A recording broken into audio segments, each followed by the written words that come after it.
Love, care, reason. Traits unique to our human species. Everyone in this room is proof humans care. We each survived years of infancy and childhood when completely dependent. Thank you to the Australians for better government, to the organisers of the conference, the speakers, the audience, viewers, my wife Christine, and to Pauline Hanson, who is the only politician who didn't run for my climate work and instead came to me. I'm excited. This is about restoring human potential and human progress. I'm proud to be here because we all have pride in our country. We all want our country to be much better. So I'll clarify my speech's goal for you. The one thing I want you to remember, everyone to remember, is why I detest most politicians, yet love and respect and admire humans. This matters because it's the key to restoring our country, our lifestyle, our standard of living. The second thing I want everyone to remember is that we're told the biggest purchase of our life is our house. That's wrong. Taxes, fees and levies make our biggest purchase government. Are we getting value? The direct cost of government is taxes. The direct cost of government waste is excessive taxes. The indirect cost of government is failed or destructive policies, choking productive capacity, driving waste, killing initiative. 120 years ago, our country had the world's highest per capita income. What the hell happened? I'll share today what I've done for 18 years on a key issue, climate fraud, in the Senate and before the Senate. Starting in 2007, I worked voluntarily for 9 years researching climate science, pursuing empirical data in logical points to understand cause and effect. And I want to thank my wife for allowing me to do that. Then I researched the corruption of climate science, and that led me to the United Nations and to the drivers behind the United Nations climate policies, the World Bank, the IMF, World Economic Forum, global banks, global wealth funds like BlackRock, Vanguard and State Street. Then to the motives and to the beneficiaries of the corruption, stealing money from taxpayers. I held people accountable, politicians, journalists, academics, agencies. For another 9 years from 2016, as a senator, I held organisations and ministers accountable, climate and energy agencies, departments, using my initiative and question time, my office team, during Senate estimates, speeches and letters. I've written a speech today because I'll be covering a lot of ground and want to respect your time. So what's the core climate claim? Climate alarmists claim carbon dioxide from human activity, human use of hydrocarbon fuels, coal, oil and natural gas, and from farming animals for food is raising atmospheric carbon dioxide levels, which they claim will raise temperature for catastrophic warming in some distant future unspecified time. That's the basis for claimed solutions with devastating impacts on society. Taxing and controlling farming and food, to stop raising animals, including stealing property rights to control land use and control citizens. Taxing and controlling energy we use. Pursuing UN Sustainable Development Goals to control every aspect of people's lifestyle and life. What we eat, energy we use, travel, finances, homes. All claim to be based on science. So what's science? When done properly, science investigates and explains our physical world. Science is the systematic, objective study of our physical world through observation, experimentation, and testing of theories against the empirical data.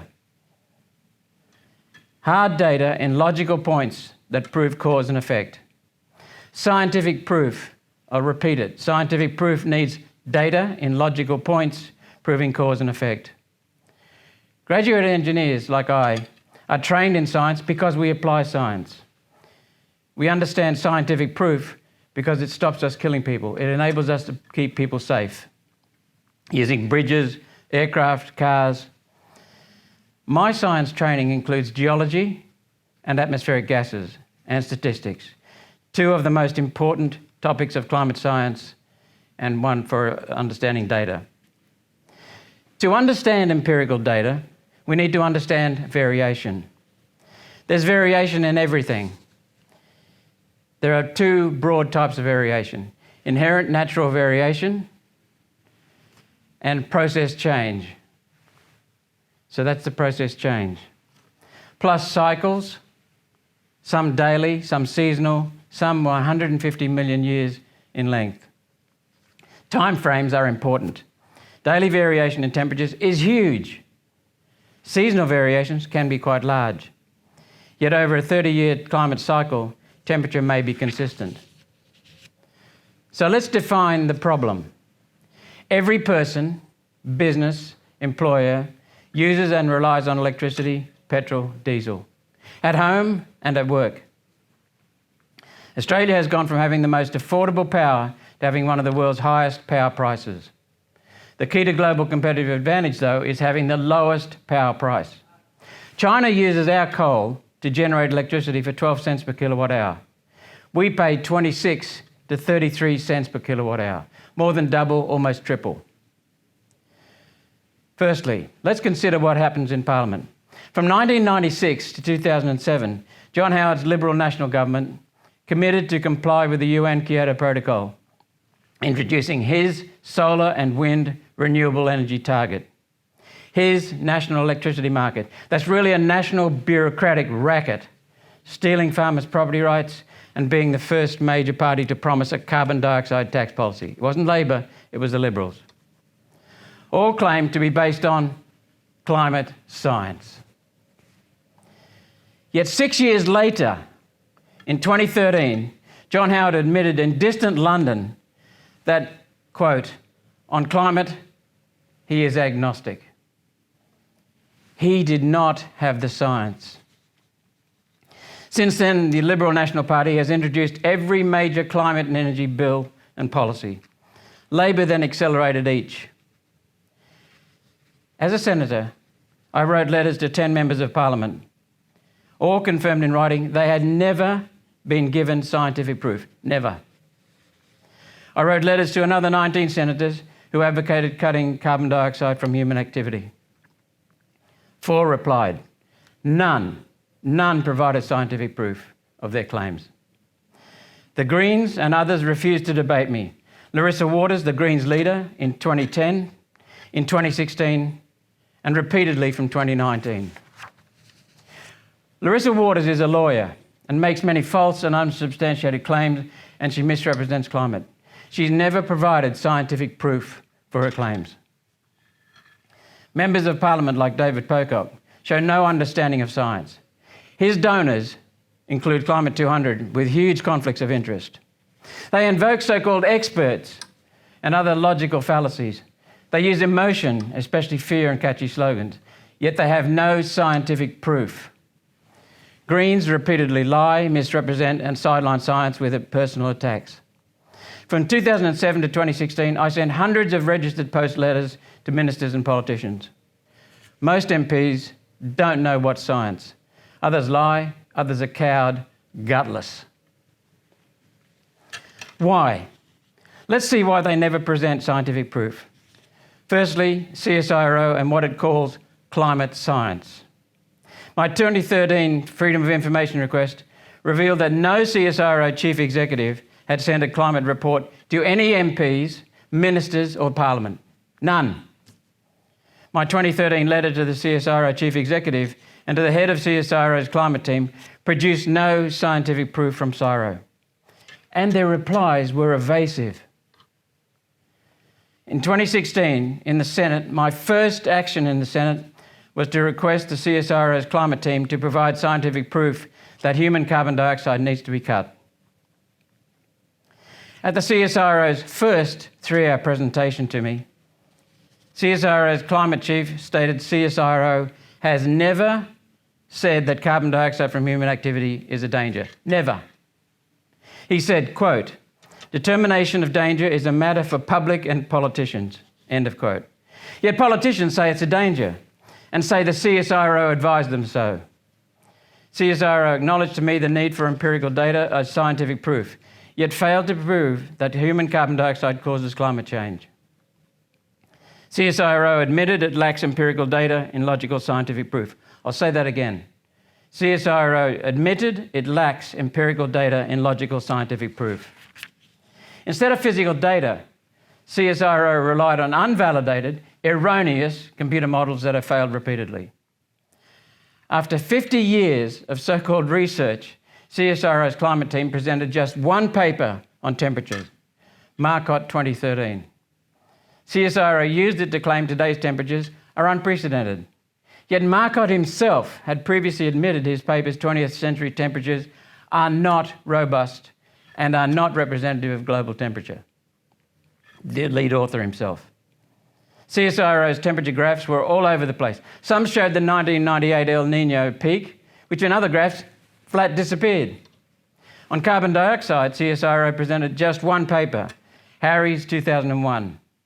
It did not support CSIRO's claim of unprecedented levels of atmospheric carbon dioxide. We made CSIRO aware of the paper's flaws in front of their eyes, and that those flaws made it unscientific and statistically invalid. CSIRO admitted not doing due diligence on reports, nor on external data. Now, at CSIRO's second 3-hour presentation, CSIRO confirmed today's temperatures are not unprecedented. Not unprecedented, contradicting what they said before. CSIRO presented Le Cavalier's 2017 paper on temperatures, which our team showed is hopelessly flawed. CSIRO acknowledged that, effectively withdrawing it, and the authors withheld data from our scrutiny. CSIRO presented a second paper on carbon dioxide, Feldman 2015. It refutes Harry's paper that CSIRO presented earlier. We showed CSIRO that Feldman's paper is flawed as well. CSIRO acknowledged, effectively withdrawing it. At CSIRO's third presentation, CSIRO claimed rates of temperature increase are unprecedented, yet NASA satellites revealed temperatures are essentially flat and have now been flat for 30 years. CSIRO presented 5 new references on temperatures. Some contradicted the other references. All were non-specific, scientifically useless.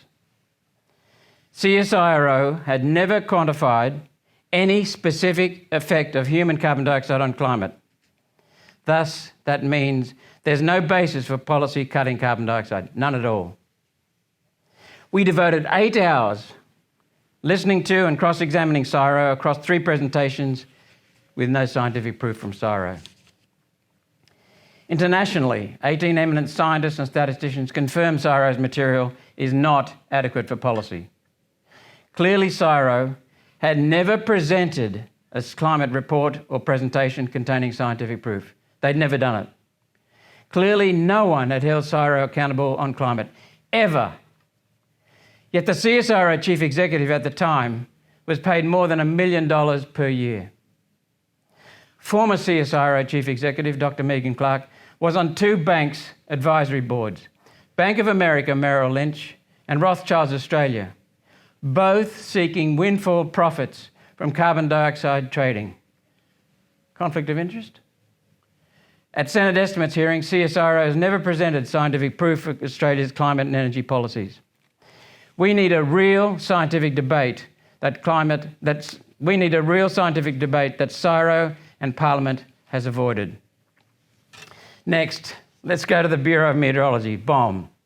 My 2013 Freedom of Information request revealed that BOM sent 17 documents to MPs and ministers. Many were just one-page, broad, general UN updates. None contained scientific proof, not one. My 2013 letters to BOM executives produced no scientific proof, and whose replies instead unscientifically claimed a consensus, the very opposite of science. BOM has been exposed for tampering with temperature data repeatedly. For example, temperatures at Rutherglen Weather Station in Victoria were changed from a long-term cooling trend to concocting a warming trend, fabricating a warming trend. And many other weather stations.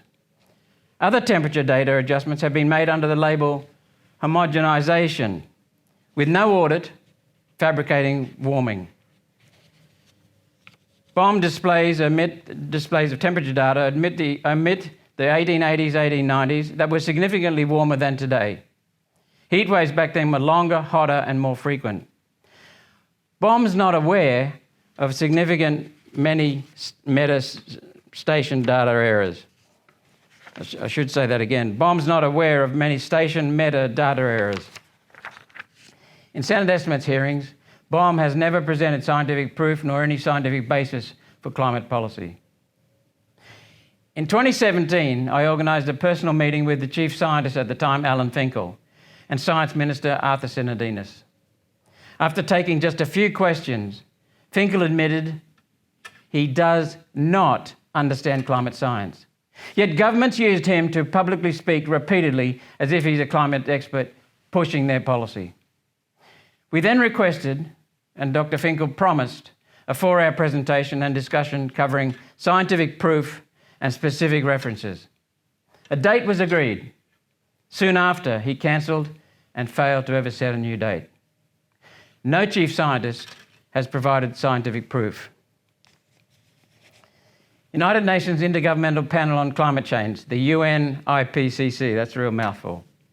Both major parties, the Greens and Prime Ministers, cite UN IPCC reports as the basis for climate policy. The UN has no scientific proof for its claims of warming and climate change, and no specific quantified effect of cutting human carbon dioxide. Thus, the UN has no basis for climate and energy policies cutting human carbon dioxide. No basis. The UN has no scientific basis for its temperature targets. They initially fabricated at 2 degrees Celsius and later would drop to 1.5 degrees Celsius. That's just been plucked out of the air. Both the UN IPCC chair and Prime Minister Kevin Rudd, Prime Minister at the time, claimed 4,000 scientists said in the UN's 2007 report that human carbon dioxide caused global warming. Yet the UN's own report and their own figures show only 5 UN reviewers endorsed the claim, and there's doubt they were even scientists. CSIRO, by the way, is a major contributor to UN climate reports. UN climate research excludes natural climate drivers. The UN defines climate change as studying only theories of man-made climate change, ignoring and excluding natural drivers of climate, including that big yellow ball up in the sky. The key graph driving the UN's reports was the infamous hockey stick temperature graph, scientifically proven to be fraudulent. Instead of scientific proof, UN reports rely on unvalidated, erroneous, failed computer models, with outputs falsely labelled as data. So data in the UN reports is product from outputs from computer models, not empirical data. The UN told us that no UN report states carbon dioxide to be a pollutant. The UN told us that itself, because carbon dioxide is not a pollutant, except in politicians' speeches. UN lead authors rebelled against the UN's corruption of climate science, yet the media did not report it. The UN, after initially hyping extreme weather to scare people globally, now projects no increase in so-called extreme weather events. None. The UN IPCC is a political entity pushing political goals. Worse, the senior UN bureaucrat, Maurice Strong, fabricated both global warming and later climate change. His stated life's aims were to deindustrialise Western civilization and install an unelected socialist global government. He said, quote, "Humanity is the enemy." He was a co-founder and director of the Chicago Climate Exchange, seeking to make trillions of dollars from global trading of carbon dioxide credits. American police sought Maurice Strong for other crimes, and he went into self-exile in China, a major beneficiary of the West's climate and energy policies. UN senior climate bureaucrats like Christiana Figueres and Edenhofer admit the climate agenda is not about the environment. It's about changing society and economics, quote, "a new world economic order." It's all about control and wealth transfer from we the people to globalist corporations, investment funds, banks, aligned billionaires, and the UN. Next, NASA's Goddard Institute for Space Studies, GISS. The head of NASA GISS Climate Group at the time, Gavin Schmidt, admitted to me in writing that what GISS had previously claimed as 4 nations independent temperature graphs are not independent. All 4 used the same base data, and each then made separate adjustments. When I pointed out his accidental admission, he stopped corresponding. I held him accountable in writing for NASA GISS fabricating Iceland temperature records. Indeed, NASA GISS has created temperature data in places where it's not even measured. NASA executives, scientists, and astronauts wrote a scathing letter to NASA's head, pleading with him to stop GISS from corrupting climate science. NASA GISS has never presented scientific proof that human carbon dioxide needs to be cut. Other agencies, prominent in claiming or inferring that human carbon dioxide needs to be cut, have never provided scientific proof. All depend on government funding. America's National Oceanic and Atmospheric Administration, the British Meteorological Office's Hadley Centre with its HADCRUT data set, the basis for the UN climate report. The Australian Academy of Science, who I held accountable in writing. Ross Garnaut's 2008 Garnaut Review. Chapter 2, he admits his influential report has no scientific proof. Despite his massive conflicts of interest, the Rudd government often used Garnaut's review to justify climate and energy policies. No university, no scientific agency, no scientific society or journal, no agency, no government, no journalist, no NGO, non-government organisation, not Greenpeace, not WWF, not Climate 200, no celebrity, no company, no industry group, no politician anywhere has provided scientific proof. None. Federal government energy agencies and departments currently crippling Australia's energy grid have never provided scientific proof or no specific scientific basis for policy. I conclude that some climate academics are really activists misrepresenting climate science while having substantial conflicts of interest, including being on government payrolls. In my view, these include Tim Flannery, Will Steffen, David Caroli, Ove Goldberg, Leslie Hughes, Kurt Lambach, Matthew England, Andy Pittman, and Stefan Lewandowski. Canadian climatologist Professor Tim Ball, with 40 years holding alarmists accountable, said, "I am the only member of Parliament or Congress anywhere in the world to hold a government climate agency, CSIRO, accountable." Mark Morano, the leading American, confirmed that.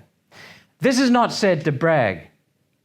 What it shows is that most Western politicians and governments have gullibly swallowed or ignorantly supported climate fraud. They have not done their work. Across parliaments, politicians, like many people, bow to groupthink, party dictates, and peer pressure to meet an ever-present need to belong.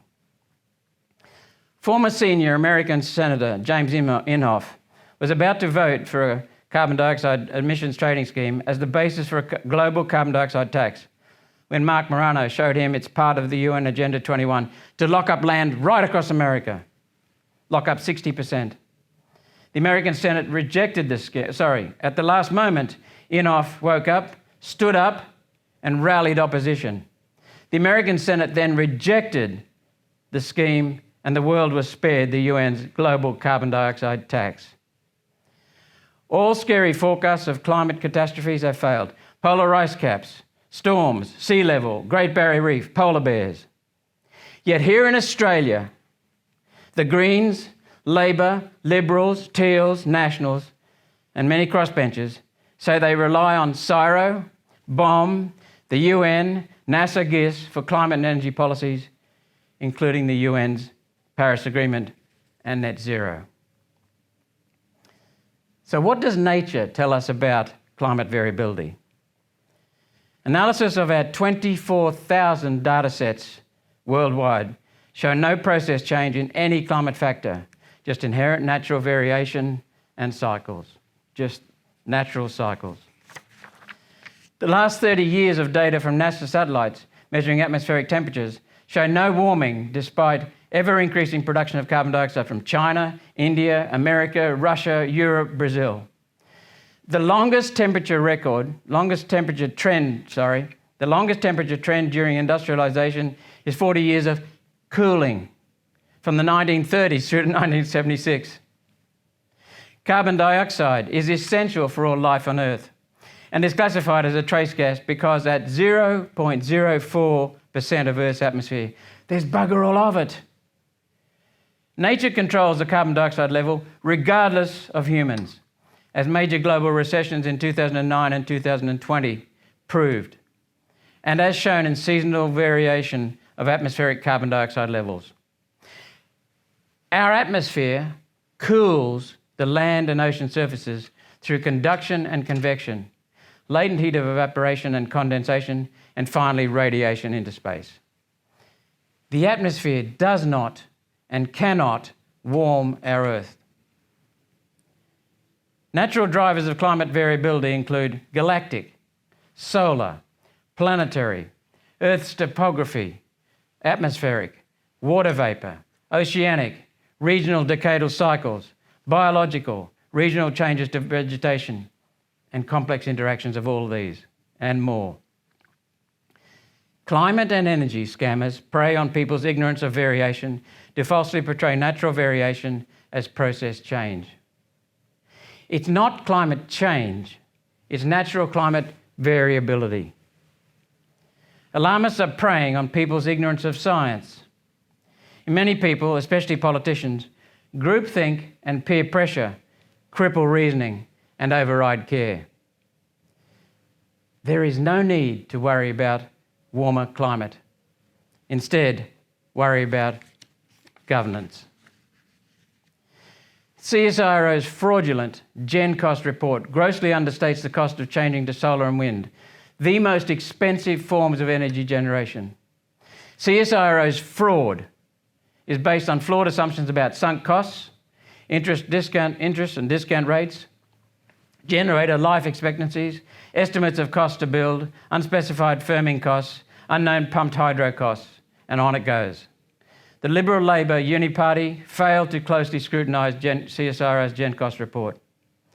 Solar and wind generators consume enormous resources and energy during manufacture, making them bloody expensive.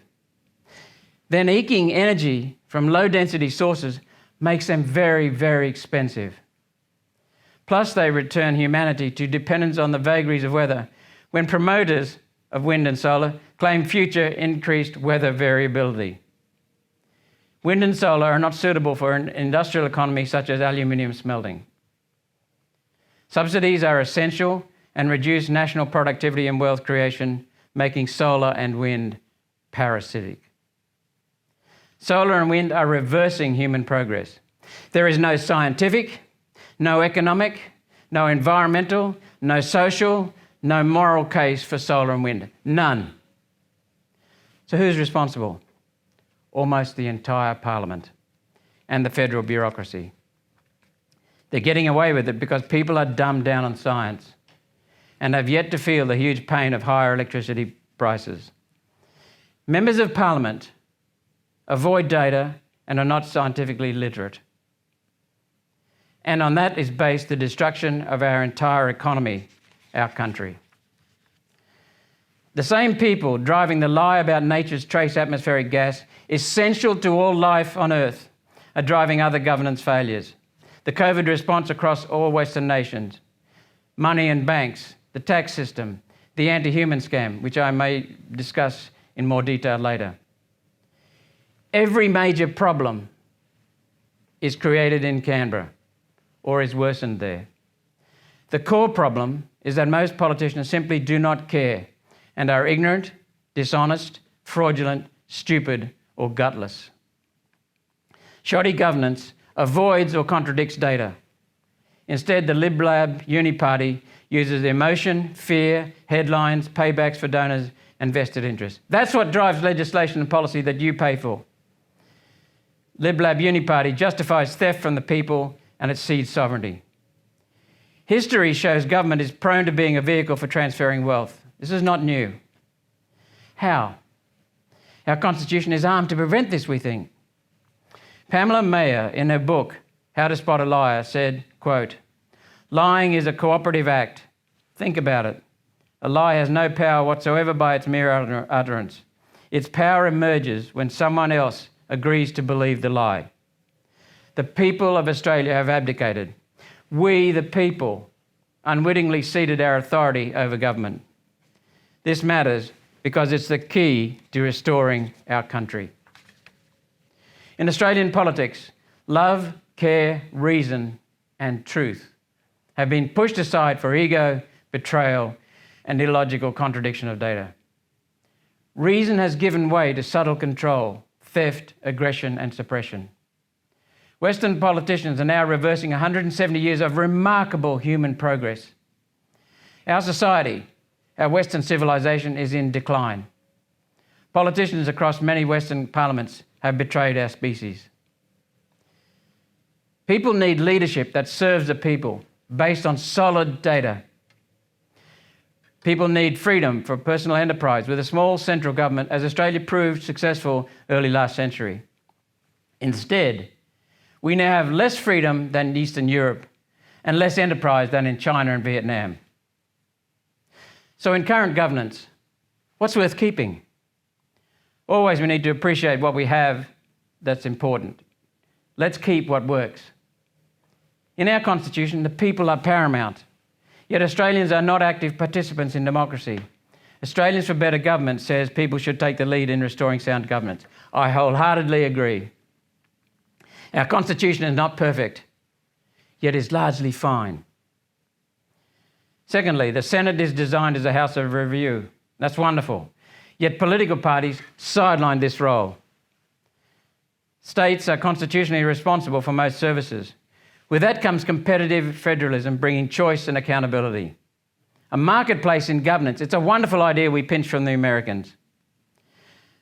That too has been derailed and led to an unaccountable, bloated central government with the power of the purse.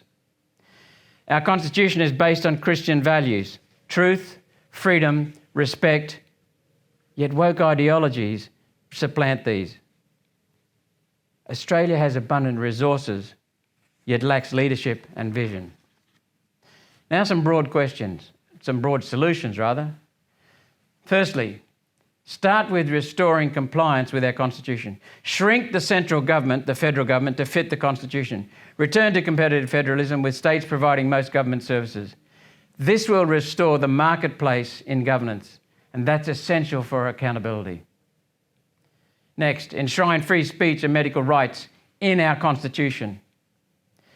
Adopt citizens-initiated referendum to hold MPs accountable, members of Parliament accountable. Next, realise that free humans are wonderful, the source of all enterprise and progress. Despite each of us being imperfect, remember that generally humans outside Parliament do care once we're aware that something needs action. Please, everyone, be pro-human, proudly pro-human.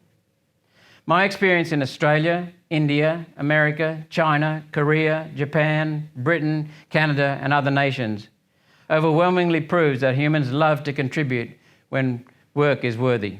In meaningful work, people take responsibility and opportunity to contribute.